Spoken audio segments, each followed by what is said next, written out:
नमस्कार मित्रों, राजस्थान के इतिहास की क्लास में स्वागत है आप लोगों का। इस क्लास में हम एक जो टॉपिक है 1857 के रिवोल्ट के पश्चात एक सामान्य सा टॉपिक है जिसमें से कभी कभी आपके क्वेश्चंस भी बनते रहते हैं। वो है 1857 से 1947 के मध्य की घटनाएं। देखिएगा, 1857 से 1947 के मध्य की घटनाएं।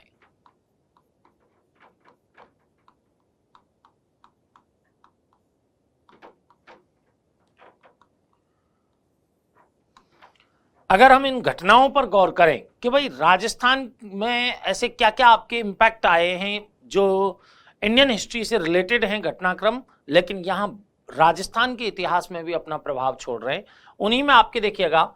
नंबर 1, पहली बात, एक आन प्रथा है।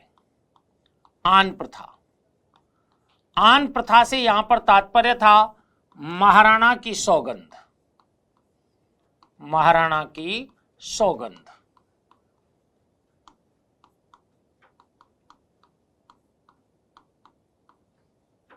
सिंपल सी बात है, आपके जैसे बचपन में हम भी आपके किया करते थे ना कि भाई कि किसी ने कॉपी ले ली और उसको माँ की, बहन की, बाप की या फिर आपके भाई की सौगंध खिला दी, वैसे ही आपके एक आन प्रथा का प्रचलन मेवाड़ रियासत में था।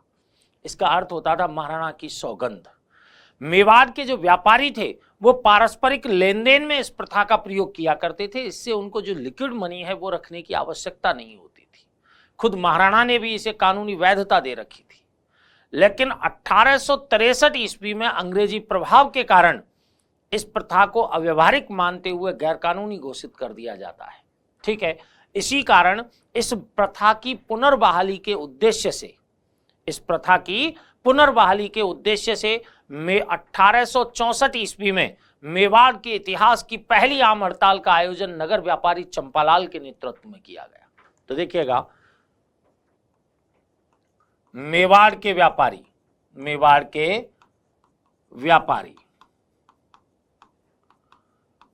पारस्परिक लेन देन में इस प्रथा का प्रयोग करते थे। इस प्रथा का प्रयोग करते थे। महाराणा ने इसे कानूनी वैधता दे रखी थी। महाराणा ने इसे कानूनी वैधता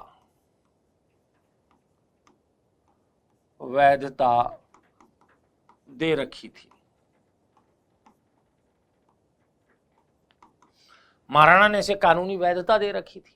दूसरी ओर आपके एक बात देखिए कि 1863 ईस्वी में इस प्रथा को आपकी क्या कर दिया गया, अव्यवहारिक मानते हुए गैरकानूनी घोषित कर दिया।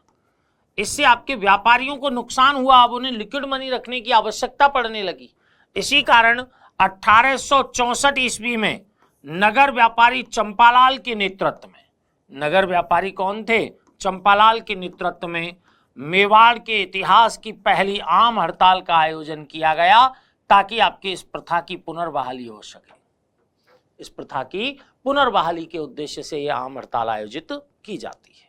प्रमुख घटना है। प्रश्न आ जाए आन प्रथा का संबंध किस रियासत से है, तो हम तपाक से बताएंगे कि भाई मेवाड़ रियासत से है। ठीक है, नेक्स्ट आपके घटनाक्रम देखिएगा। एक आता है अजमेर दरबार।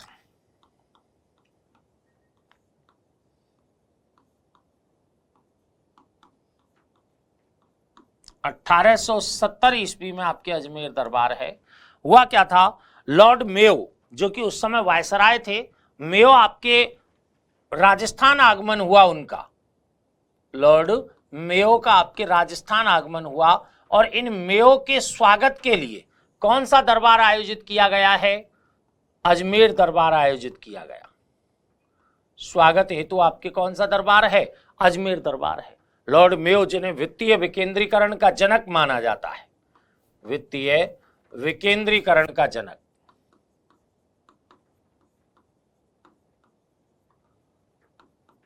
जनक, माना जाता है, इन आपके लॉर्ड मेयो के स्वागत के लिए अजमेर दरबार का आयोजन किया गया। इसी अजमेर दरबार में लॉर्ड मेयो, क्योंकि सबसे बड़ी समस्या ये थी कि देशी रियासती शासकों, सामंतों, जागीरदारों, उनके पुत्रों तथा अंग्रेजों के मध्य एक कल्चरल गैप था, सांस्कृतिक खाई थी, भाषा संबंधी खाई। उस खाई को पाटने के उद्देश्य से लॉर्ड मेयो के द्वारा मेयो कॉलेज खोलने की घोषणा की। इस अजमेर दरबार में आपके देखिए अंग्रेजों तथा शासकों के मध्य की सांस्कृतिक खाई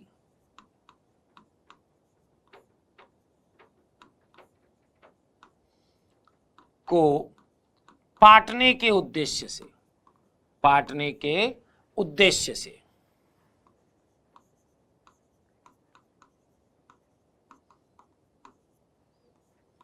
मेयो कॉलेज की घोषणा की,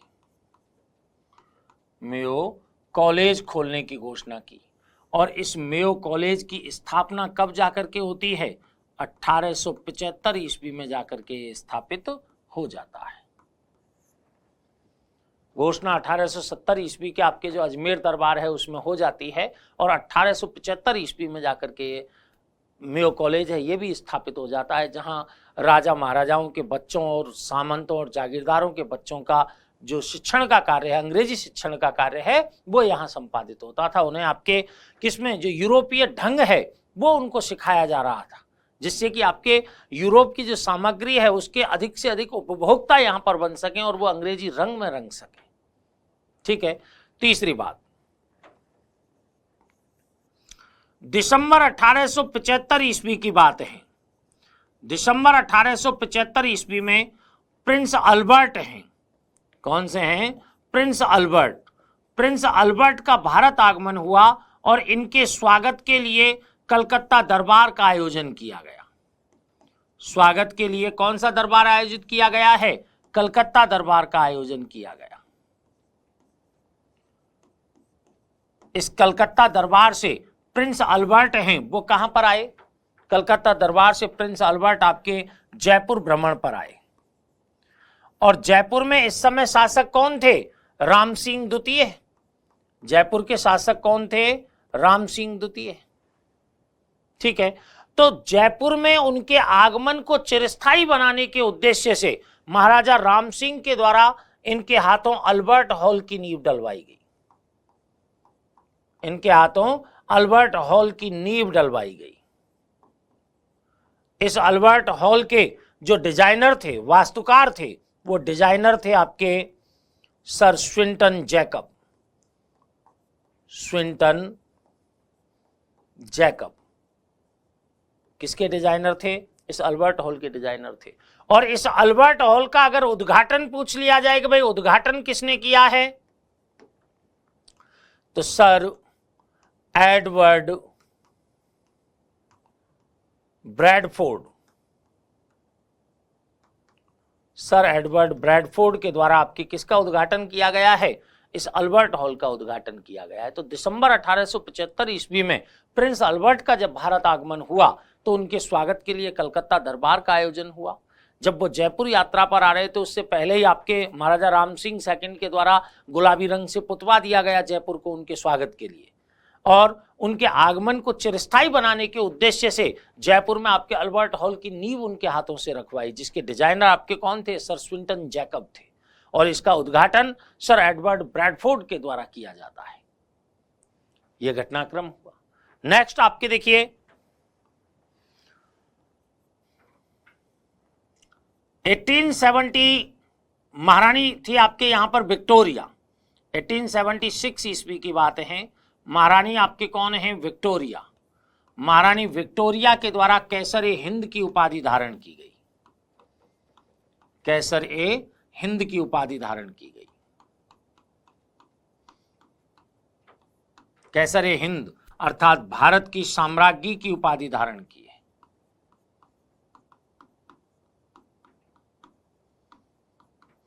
इस उपाधि की घोषणा के लिए 1877 ईस्वी में तत्कालीन वायसराय थे लॉर्ड लिटन। लिटन के द्वारा आपके दिल्ली दरबार का आयोजन किया गया।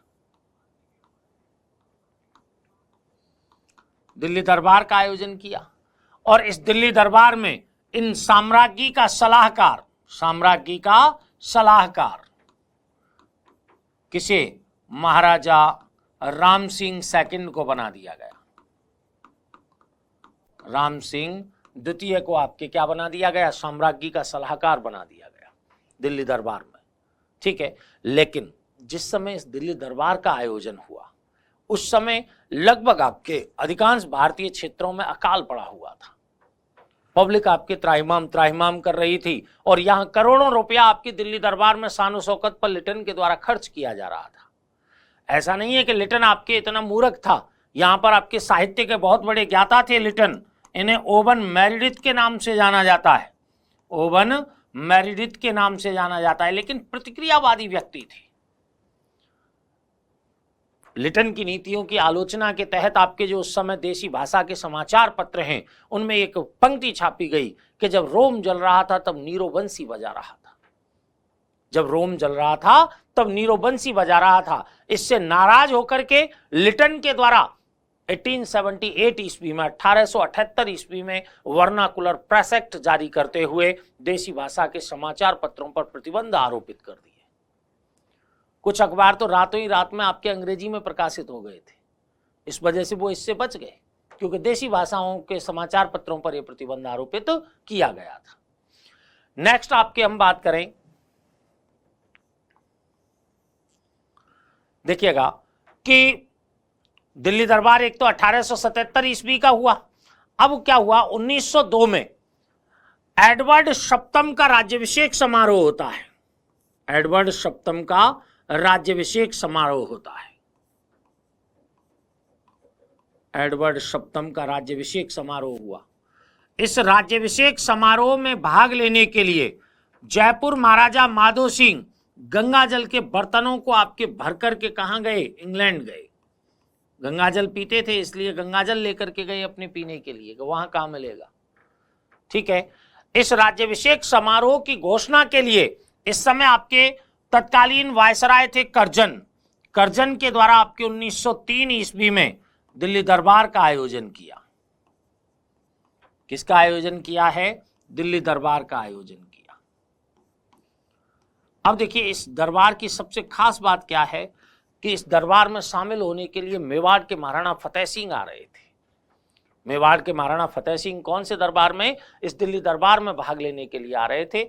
उसी समय केसरी सिंह बारहट ने एक चेतावनी रथ चुंगटिया, 13 सोरठे थे आपके इसमें चेतावनी रथ चुंगटिया में। ये चेतावनी रथ चुंगटिया महाराणा को लिख करके भेजा। इस चुंगटिया में आपके क्या किया उन्होंने? मेवाड़ के महाराणाओं की कीर्ति का उल्लेख किया कि भाई मेवाड़ के महाराणाओं की ऐसी आदत नहीं रही है कि वो दूसरों के दरबार में जाके हाजिरी दें। इससे महाराणा फतेह सिंह का सोया हुआ स्वाभिमान है वो जाग गया और दिल्ली दरबार में भाग नहीं लिया आपके महाराणा फतेह सिंह के द्वारा। वो वापस आपके मेवाड़ की ट्रेन पकड़ ली महाराणा फतेह सिंह। महत्वपूर्ण घटनाक्रम है। ठीक है, तो चेतावनी रथ चुंगटिया के माध्यम से महाराणा फतेह सिंह को केसरी सिंह बारहट ने आपके दिल्ली दरबार में भाग लेने से रोका। यह भी घटनाक्रम है। नेक्स्ट आपके देखिए 1911 ईस्वी की बात है। 1911 ईस्वी में आपके क्या हुआ? ब्रिटिश सम्राट थे जॉर्ज पंचम। 1911 ईस्वी में एक दिल्ली दरबार और है।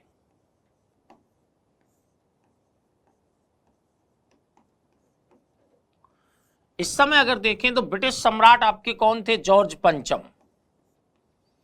और महारानी थी मैरी, महारानी मैरी। ये भारत यात्रा पर आए और इनके स्वागत के लिए कौन सा दरबार आयोजित किया गया है? दिल्ली दरबार आयोजित किया। इस दिल्ली दरबार में सम्राट के द्वारा आपके बंगाल का विभाजन जो 1905 का घटनाक्रम था, जिसका देश में आपके खूब विरोध हुआ था, उस बंगाल के विभाजन को निरस्त घोषित कर दिया, रद्द कर दिया। और अब आपके भारत के ब्रिटिश साम्राज्य की राजधानी, ब्रिटिश भारतीय साम्राज्य की राजधानी कलकत्ता के स्थान पर दिल्ली को स्थापित करने का निर्णय लिया कि अब राजधानी कौन सी होगी? दिल्ली होगी। उसी समय जो महारानी मैरी हैं, ये आपके घूमते घामते पुष्कर यात्रा पर आ गई और इन्होंने देखा कि पुष्कर झील पर महिलाओं के लिए कोई विशेष व्यवस्था नहीं है।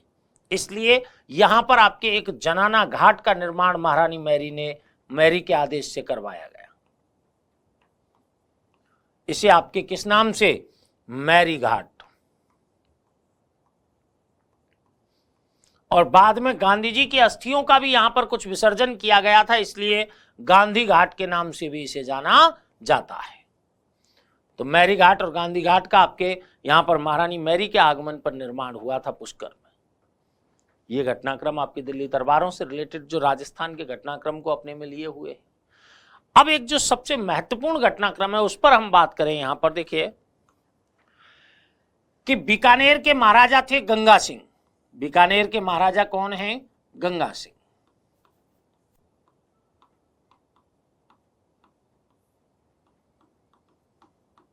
बीकानेर के महाराजा गंगा सिंह अपनी दो सैनिक बटालियनों, एक तो थी इनकी सैनिक बटालियन गंगा रिशाला आपकी क्या थी? ऊंटों की पलटन थी, ऊंटों की पलटन गंगा रिशाला। और एक थी Shardul light infantry, Shardul light infantry. Shardul light infantry इन दोनों को साथ लेकर के आपके कहां पर गए? वर्ल्ड वार फर्स्ट में हिस्सा लेने के लिए गए। प्रथम विश्व युद्ध में अंग्रेजों की सहायतार्थ आपके महाराजा गंगा सिंह अपनी दो सैनिक बटालियनों गंगा रिशाला और शार्दुल लाइट इन्फेंट्री को साथ लेकर के गए। इस प्रथम विश्व युद्ध के पश्चात हुआ पेरिस शांति सम्मेलन।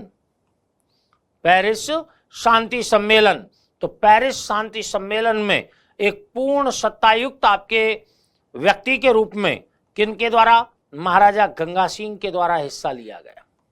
यहां पर भी महाराजा गंगा सिंह आए। इसकी आपके सबसे महत्वपूर्ण उपलब्धि थी राष्ट्रसंघ की स्थापना। तो जो राष्ट्रसंघ का अधिवेशन हुआ उसमें भी आपके महाराजा गंगा सिंह के द्वारा हिस्सा लिया जाता है। तो प्रथम विश्व युद्ध में भी महाराजा गंगा सिंह गए, दूसरा पेरिस शांति सम्मेलन में भी महाराजा गंगा सिंह ने भाग लिया, तीसरा आपके राष्ट्रसंघ के अधिवेशन में भी महाराजा गंगा सिंह ने भाग लिया। अब देखिए घटनाक्रम क्या घटित हुआ भारतीय इतिहास में। नेशनल मूवमेंट में देखें तो 1927 ईस्वी में साइमन कमीशन का गठन हुआ था, जिसमें आपके विधान था, जिसका विधान आपके 1919 के अधिनियम में ही था कि भाई कि इस अधिनियम के लागू होने के 10 वर्ष पश्चात एक आयोग का गठन किया जाएगा और वो ये देखेगा कि भाई भारत में इस एक्ट के तहत क्या संवैधानिक सुधार आए हैं और किन संवैधानिक सुधारों को लाए जाने की आवश्यकता है। साइमन कमीशन का गठन किया। साइमन कमीशन का सर्वत्र विरोध किया गया। कांग्रेस ने आपके मद्रास अधिवेशन में ही साइमन गो बैक की बात की। एम ए अंसारी की अध्यक्षता में साइमन विरोध का निर्णय लिया। साइमन 1928 में 2 बार यहां आया था, जगह जगह पर उसको काले झंडे दिखाए गए। लेकिन इस साइमन कमीशन के द्वारा इतने विरोधों के बावजूद 1930 ईस्वी में अपनी रिपोर्ट दे दी। कब रिपोर्ट दे दी है इसने? 1930 ईस्वी में अपनी रिपोर्ट दे दी।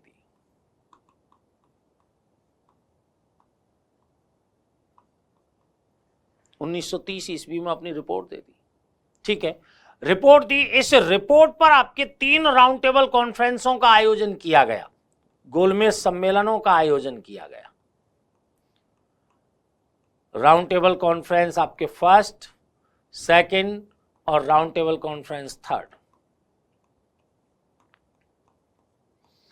इन तीनों गोलमेज सम्मेलनों के परिणाम स्वरूप आपके कौन सा एक्ट आया है?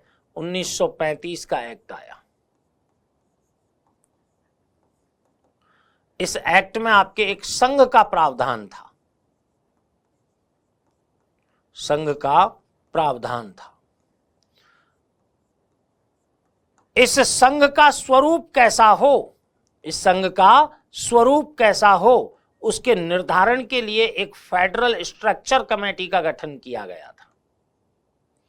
फेडरल स्ट्रक्चर कमेटी का गठन किया गया।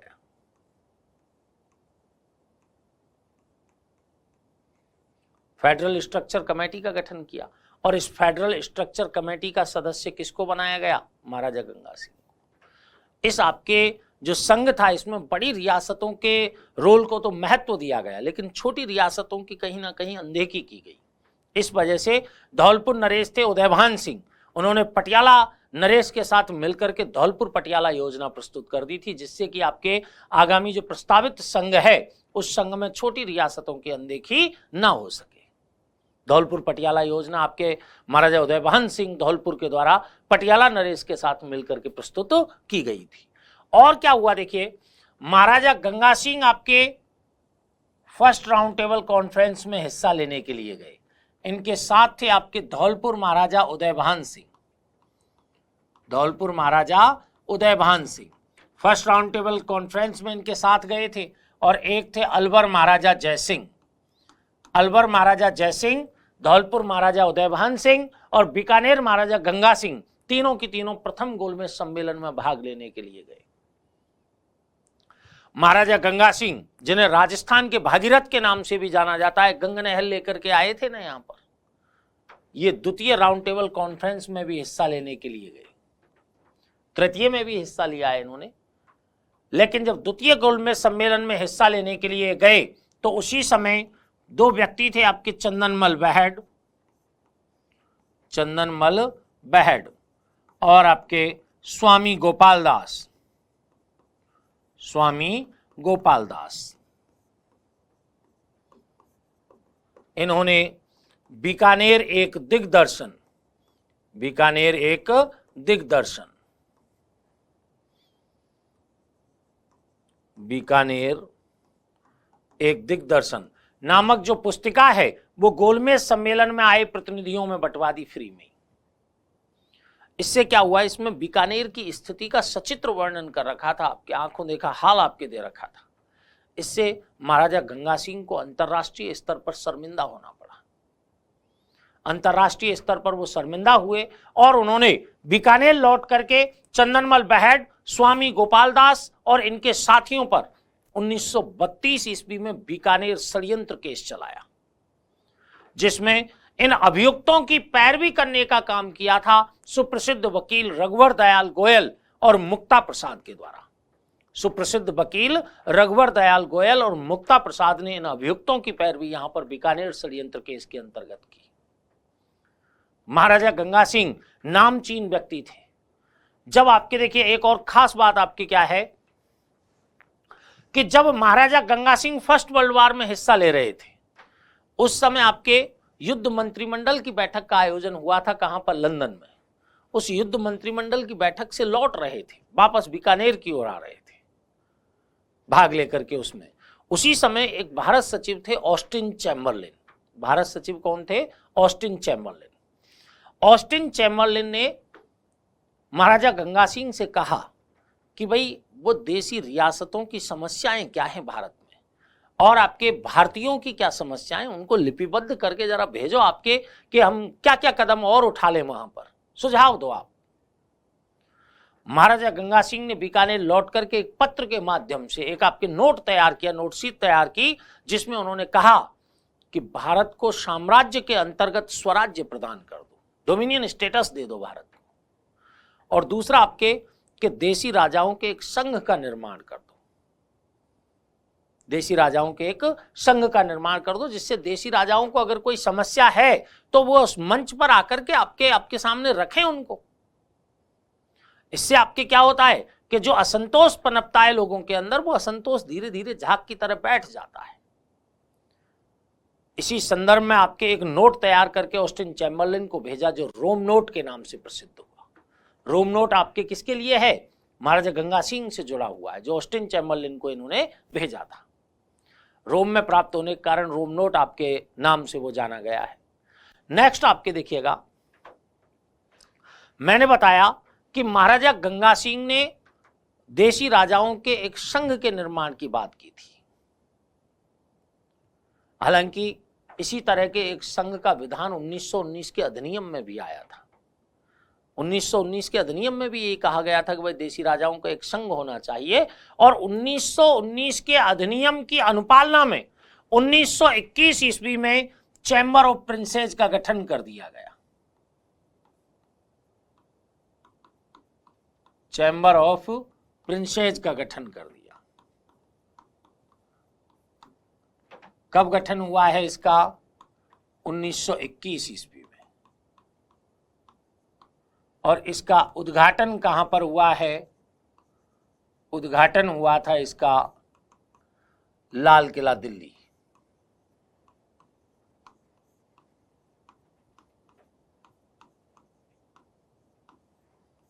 लाल किला दिल्ली में इसका उद्घाटन हुआ। किसके द्वारा किया गया है? ड्यूक ऑफ कनॉट के द्वारा।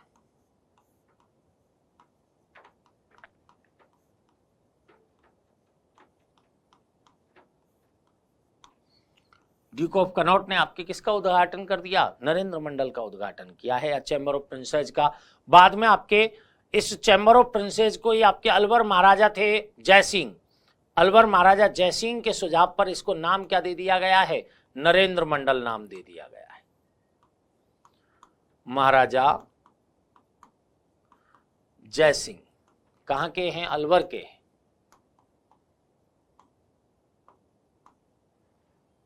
के सुझाव पर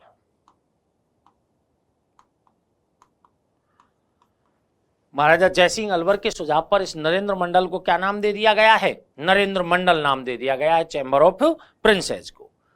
अब देखिए हुआ क्या, नरेंद्र मंडल नाम दे दिया गया। ये पूर्णतः, अब इसकी खास बात क्या थी? पूर्णतः सलाहकारी निकाय था। पूर्णतः सलाहकारी निकाय था, अर्थात आपके नरेंद्र मंडल के द्वारा दी गई किसी भी बात को, किसी भी सिफारिश को मानना बाध्यकारी नहीं था। सलाह दे सकता था कि भाई ऐसा कर लो, ऐसा कर लो, ऐसा कर लो, माना तो मानो, नहीं तो मत मानो। सलाहकारी निकाय था। साल में इसकी एक बार बैठक होती थी। साल में इसकी एक बार बैठक होती थी और बैठक की अध्यक्षता करता था वायसराय। बैठक की अध्यक्षता कौन करता था? वायसराय। और अगर वायसराय नहीं है तो चांसलर के द्वारा इसकी अध्यक्षता की जाती थी। और इसका फर्स्ट चांसलर किसे बनाया गया है? महाराजा गंगा सिंह को बनाया गया। महाराजा गंगा सिंह को इसका फर्स्ट चांसलर बनाया गया है। किसका? चैम्बर ऑफ प्रिंसेस नरेंद्र मंडल का। महाराजा गंगा सिंह, साल में एक बार बैठक हो रही है, वायसराय अध्यक्षता कर रहा है। अगर वायसराय नहीं है तो चांसलर अध्यक्षता करेगा। सलाहकारी निकाय तो है, चांसलर आपकी अध्यक्षता करता था और फर्स्ट चांसलर के रूप में महाराजा गंगा सिंह की नियुक्ति कर दी गई। जुलाई 1947 ईस्वी में नरेंद्र मंडल की अंतिम बैठक की अध्यक्षता लॉर्ड माउंटबेटन के द्वारा की जाती है। और उस नरेंद्र मंडल की बैठक में माउंटबेटन के द्वारा यह स्पष्ट कर दिया जाता है कि देशी रियासतों का स्वतंत्र अस्तित्व संभव नहीं है, उन्हें भारत या पाकिस्तान नामक किसी न किसी डोमिनियन का हिस्सा बनना ही होगा। यह पहले ही स्पष्ट कर दिया आपके, किन्होंने? वायसराय जो माउंटबेटन थे, उन्होंने नरेंद्र मंडल की अंतिम बैठक में। लेकिन देखिएगा, अब अगली बात हम करें नरेंद्र मंडल के बाद, था क्या कि लॉर्ड हेस्टिंग्स जो बंगाल के गवर्नर जनरल बनकर के आए थे यहां पर, जो आपके अधीनस्थ पृथक्करण की या अधीनस्थ पार्थक्य की नीति लेकर के आते हैं, वही आपके एक परम सत्ता की थ्योरी लेकर के आए थे, परम सत्ता का सिद्धांत लेकर के आए।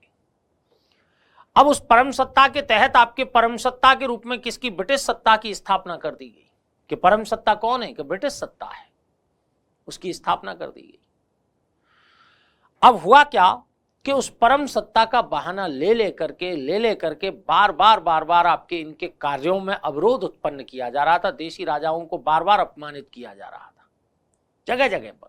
कर्जन ने भी आपके कह दिया था कि आप लोग जनता के पैसे को ऐसे मत खर्च करो शान शौकत पर, जनता के बीच में रह करके काम करो, विदेश यात्रा करने की जरूरत नहीं है, फटकार दिया था। अब हुआ क्या, देशी राजा चाहते थे कि भाई किसी ना किसी प्रकार से इस परम सत्ता का एक बार पता तो लगे कि ये परम सत्ता है कहां तक। तो बार बार डिमांड कर रहे थे कि भाई परम सत्ता यानी कि विशेषाधिकार जो आपके है, परम सत्ता का जो क्षेत्राधिकार है उसकी व्याख्या प्रस्तुत करो कि कहां तक है क्षेत्राधिकार इसका। इसी उद्देश्य से देशी रियासत संबंध समिति की स्थापना की गई।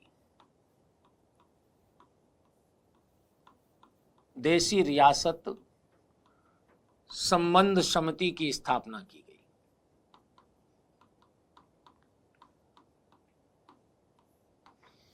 जिसको किस नाम से जाना जाता है? बटलर कमेटी के नाम से।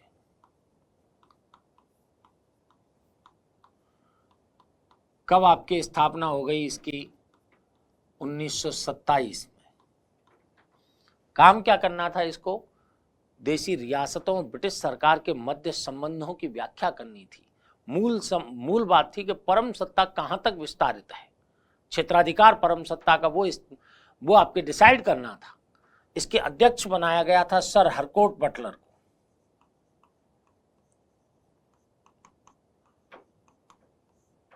सर हरकोट बटलर को।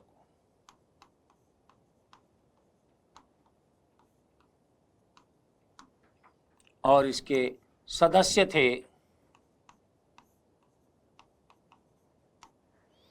सिडनी पील,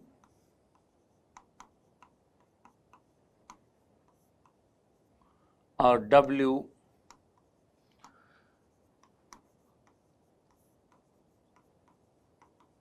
W.S. होल्ड्सवर्थ। इस कमेटी के समक्ष सर वेस्ली स्कॉट, एक सुप्रसिद्ध वकील थे sir Wesley Scott,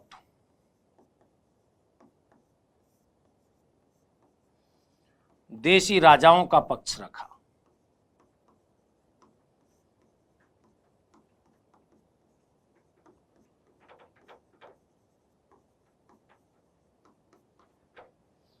Butler committee के समक्ष देशी रियासतों का मत आपके पक्ष किसने के द्वारा रखा गया है? कि आपके सर हरकोट बटलर के द्वारा इसका सर वेस्ली स्कॉट जो सुप्रसिद्ध वकील थे उस समय के, उनके द्वारा यह मत रखा गया कि भाई रियासतों को चाहिए क्या। लाख कोशिशों के बावजूद भी बटलर कमेटी परम सत्ता की व्याख्या नहीं कर पाई। इन्होंने कहा कि परम सत्ता परिवर्तनशील है और समय के हिसाब से धीरे धीरे अपना स्वरूप बदलती रहती है। परिस्थितियों पर निर्भर करेगा कि भाई परम सत्ता का क्षेत्राधिकार कहां तक है। यह बात आपके बटलर कमेटी के द्वारा कही गई। व्याख्या नहीं हो पाई तो रियासतों का जो उद्देश्य था वो उद्देश्य आपके यहां पर सफल नहीं हुआ। कहां पर?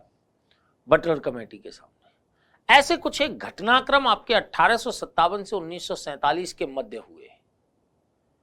इनमें अगर आप देखें कि देखिए और क्या घटनाक्रम आपके यहां पर देखने को मिल रहा है आपको, कि आप देखें कि ब्रिटिश सरकार को रियासतों से नमक संधियां करने के लिए प्रोत्साहित करने वाला व्यक्ति थे, भरतपुर के पॉलिटिकल एजेंट थे सर वाल्टर। सर वाल्टर के द्वारा जो कंपनी सरकार है उसको आपके किसके लिए कि भाई रियासतों के साथ नमक संधियां करते हुए नमक पर एकाधिकार आपके ब्रिटिश सरकार का होना चाहिए, ऐसी आपकी सिफारिश उनके द्वारा कर दी गई थी सर वाल्टर के द्वारा।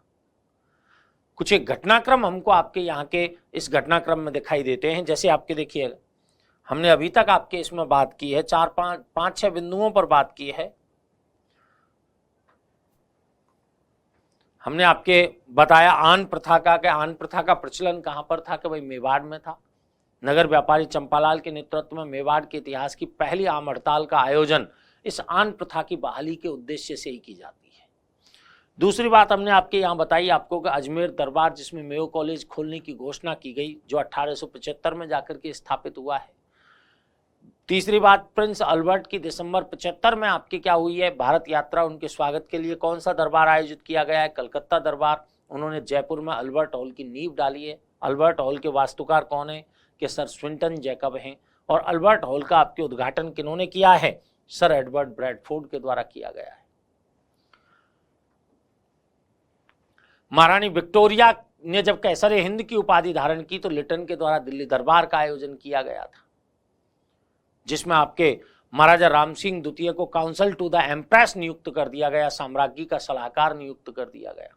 वहीं आपके एडवर्ड सप्तम के राज्याभिषेक समारोह में जयपुर महाराजा माधो सिंह भी शामिल होने के लिए गए गंगाजल लेकर चांदी के पात्रों में।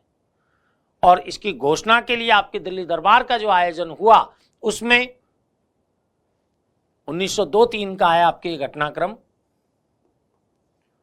उसमें आपके कौन, महाराणा फतेह सिंह दिल्ली में उपस्थित होते हुए भी आपके शामिल नहीं हुए, दिल्ली दरबार में ही शामिल नहीं हुए महाराणा फतेह सिंह। ये बड़ी बात है, ठीक है, कि आपके किसी शासक के द्वारा आपके बुलाए जाने पर भी दिल्ली दरबार में शामिल नहीं हुआ जाना, क्योंकि केसरी सिंह बारठ ने चेतावनी रथ चुंगटिया भेज करके आपके इनकी आन बान शान को जागृत कर दिया। तीसरी बात, आपके 1911 के दिल्ली दरबार में जॉर्ज पंचम के द्वारा जहां बंगाल विभाजन को रद्द किया गया, वहीं दिल्ली को राजधानी बनाए जाने की घोषणा की गई। इस समय जो महारानी मैरी हैं, उन्होंने पुष्कर आकर के वहां पर एक जनाना घाट का निर्माण करवाया, जिसे मैरी घाट और गांधी घाट के नाम से जाना जाता है। ये कुछ घटनाक्रम थे। इस समय धीरे धीरे राजस्थान में राजनीतिक चेतना का उदय हो रहा था। राजनीतिक चेतना जो कि आपके प्रजामंडल मूवमेंट का आधार बनने वाली थी, वो चेतना धीरे धीरे जागृत हो रही थी। ये वही समय था आपके 1857 रिवोल्ट के पश्चात का समय, जब आपके राजस्थान में आपके किसान आंदोलनों, जनजातीय आंदोलनों, समाचार पत्र पत्रिकाओं, क्योंकि समाचार पत्र पत्रिकाओं ने तो पश्चिमी हथौड़े का काम किया है, ठीक है, और आपके कुछ यहाँ सामाजिक और राजनीतिक संस्थाओं का गठन हुआ, आर्य समाज का भी रोल रहा। इन सभी कारणों ने राजस्थान की जनता में एक राजनीतिक चेतना जागृत की है, और उस चेतना के बल पर आपके राजस्थान में प्रजामंडल मूवमेंट, जो उत्तरदायी शासन की डिमांड को लेकर के शुरू किया गया था, उस प्रजामंडल मूवमेंट की शुरुआत हुई, और उसी प्रजामंडल मूवमेंट की परिणति राजस्थान के एकीकरण के रूप में हमें देखने को मिलती है। राजस्थान का एकीकरण आ जाएगा इसके साथ ही, ठीक है।